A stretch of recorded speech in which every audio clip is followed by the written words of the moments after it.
अस्सलाम वालेकुम नाज़रीन, मैं हूं तारिक सुमैर, डेली मुमताज डिजिटल के साथ। सदर आसफ जरदारी ने 2 बड़े इस्तीफे मंजूर कर लिए। 13 मजीद इस्तीफे आने को तैयार, बिल्कुल तैयार रखे हुए। अदालती बहरान बढ़ता जा रहा है। आज से पाकिस्तान में 2 अदालतें, एक सुप्रीम कोर्ट और एक आईनी अदालत। आईनी अदालत के चीफ जस्टिस ने हलफ उठा लिया, अमीनुद्दीन खान साहब ने। ऐवान सदर में क्या हुआ ये मैं आपको बताऊंगा। फिर नाजरीन, मामला है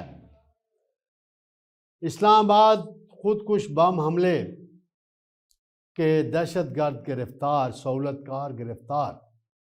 हमारे सिक्योरिटी इदारों ने बड़ा अहम कारनामा सर अंजाम दिया।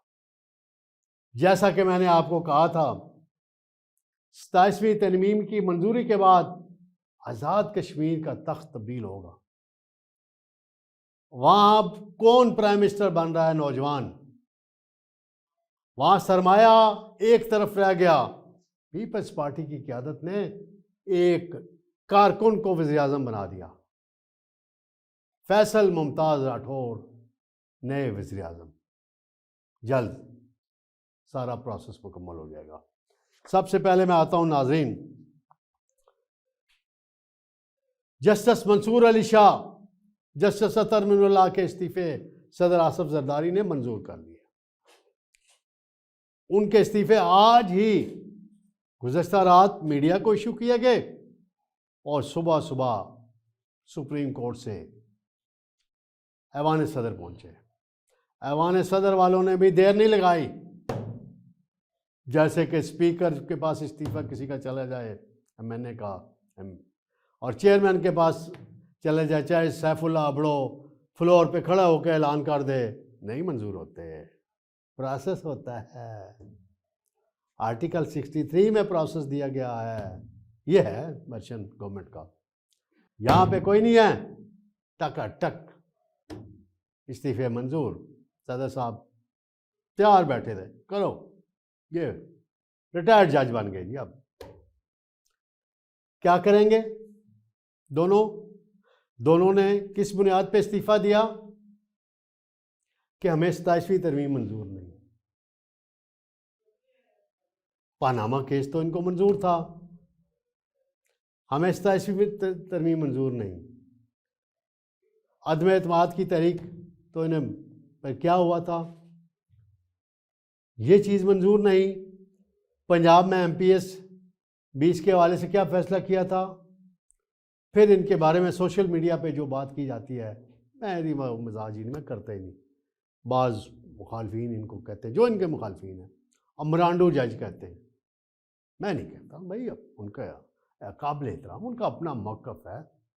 मैं किसी को नूनी जज भी नहीं कहता, अमरांडू जज भी नहीं कहता।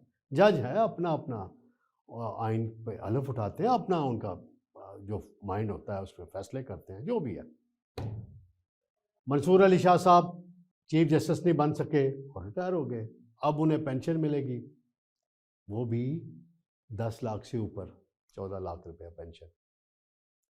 अतर मिनुल्लाह साहब को भी पेंशन मिलेगी। अब देखते हैं वो कब तरीके तहफ़्फ़ुज़ आइन को ज्वाइन करते हैं, महमूद खान अचकज़ई को ज्वाइन करते हैं, PTI को ज्वाइन करते हैं। ये आने वाला वक्त आएगा। नाज़रीन, आईनी अदालत के पहले चीफ जस्टिस अमीनुद्दीन खान ने हलफ उठा लिया। ऐवान सदर में सदर आसफ जरदारी ने हलफ लिया। वज़ीर आज़म शहबाज शरीफ शरीक थे। फील्ड मार्शल और chief of defence forces general Asim Munir शरीक थे। Chairman joint chief of staff committee, आखिरी chairman Sahir Shamshad Mirza, naval chief, air chief, सब मौजूद थे। Speaker, chairman senate. और तो और जो बात की जाती है ना कि जी अदलिया पे वार हो गया, टुकड़े टुकड़े कर दिया गया बकौल मंसूर अली शाह के। सुप्रीम कोर्ट के चीफ जस्टिस मोहतरम याया अफरीदी भी मौजूद थे, जिसका वाज़े मतलब है कि याह्या अफरीदी साहब ने 27वीं तरमीम को और आईनी अदालत को तस्लीम कर लिया। दीगर जजेस भी मौजूद थे, सुप्रीम कोर्ट के और हाई कोर्ट के। मैंने वो देखा, मुबारकबादें हो रही थी,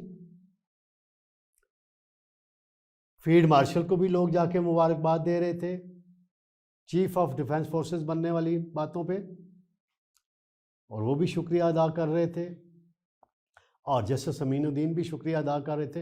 ये सारा मंजरनामा है इस तनाज़र में देखा जाए।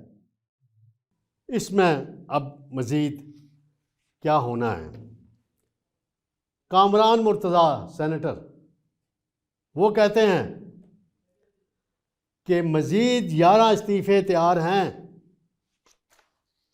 और एक जज साहब से उनका राब्ता भी करने की कोशिश की, राब्ता हुआ नहीं। वो कहते हैं जिस तरह गोरबाचोफ ने रूस को तकसीम कराया, इसी तरह सुप्रीम कोर्ट को भी तकसीम कर दिया गया, और हम लाए अमल देंगे, और इन 2 जजेस जिन्होंने इस्तीफ़ा दिया है हम उनके साथ हैं। ज़बरदस्त मौक़िफ़ है उनका। उन्होंने ख़बर भी दी 11 कौन हैं, उस हवाले से क्या सराही है। Justice Mohsin Akhtar Kayani, justice Ejaz Ishaq, justice Tariq Jahangiri, justice Babar Sattar, Islamabad high court जज, जिनसे हुकूमत नाराज़ है, और इन्हीं की वजह से 26वीं तरमीम भी आई, 27वीं भी आई। जजेस के तबादलों का भी कानून आया। अब इनके तबादलों का अमल है। अगले हफ्ते जुडिशल कमीशन का इजलास होगा, वहाँ ये सारा मामला आएगा। फिर लाहौर हाई कोर्ट के भी 10 जजेस के तबादले हो रहे हैं। ये सारा सिलसिला है। सेनेट ने भी आर्मी एक्ट मंजूर कर लिया, उसके मुताबिक भी सारी चीज़ें जल्द आ जाएंगी। नाजरीन, वज़ीर-ए-आज़म आज़ाद कश्मीर अनवारुल हक के ख़िलाफ़ तहरीक एतमाद जमा हो गई। 7 दिन के अंदर वहाँ वोटिंग होनी है, और स्पीकर कौन है? पीपल्स पार्टी के लतीफ़ अकबर। फ़ौरन इजलास तलब, कोई मसला नहीं। यहाँ वो असद कैसर नहीं बैठा हुआ जिसने इमरान ख़ान के ख़िलाफ़ अदम एतमाद आने पर इजलास ही नहीं बुलाया था, बड़ी मुश्किलात हुई थी, लंबी कहानी। इजलास तलब, 40 वोट मिलेंगे फैसल मुमताज़ राठौर को। पीपल्स पार्टी ने सरमायादार अमीर तरीन शख्स चौधरी यासीन को नज़रअंदाज कर दिया। नहीं, गरीब कारकुन को, नज़रियाती कारकुन को टिकट दिया। फैसल मुमताज़ राठौर, जो मुमताज़ राठौर के साहबजादे हैं, जो बेनज़ीर शहीद के साथी थे, prime minister of Azad Kashmir रहे। ये सारा मंज़र है, ये सारा मामला है। और मैंने जैसे कि कहा था, ये 27वीं आर्मी तरमीम से लिंक है। जो ही वो पास होगी तो आज़ाद कश्मीर में हुकूमत पीपल्स पार्टी को मिल जाएगी। इस्लामाबाद खुदकुश हमले में जो फितनतुल ख्वारिज और टीटीपी के कलअदम टीटीपी के दहशतगर्द हैं, 4 गिरफ़्तार। एक कोई साजिदुल्लाह है, एक कोई सईदुर रहमान से राब्ते, सारा ये सारा मंज़र आ गया है। बड़ी चीज़ें आ गई हैं। खुदकश जैकेट कहाँ से पेशावर से ली गई, खुदकुश बम्बार अफ़गानिस्तान से पाकिस्तान पहुँचा, इसे इस्लामाबाद के नवाई इलाकों में ला के ठहराया गया। प्लानिंग करने वाली टीटीपी, प्लानिंग पे अमल करने वाले सारे अफ़गानी दहशतगर्द। फिर कहते हैं हमने मुज़ाकरात करें। कितने मुज़ाकरात करें आपसे? आप दहशतगर्दी रोके ना वहाँ से। कभी आप इस्तांबुल जाके मिन्नतें करते हैं, कभी कतर जाके मिन्नतें करते हैं, और पाकिस्तान के असली दुश्मन इंडिया के साथ मिलकर साजिशें करते हैं। अब देख रहे हैं चीफ ऑफ डिफेंस फोर्सेस क्या फ़ैसला करते हैं। इंतज़ार करें, हम भी इंतज़ार करें। इंशाअल्लाह अगले प्रोग्राम के साथ मुलाकात होगी। अल्लाह हाफ़िज़।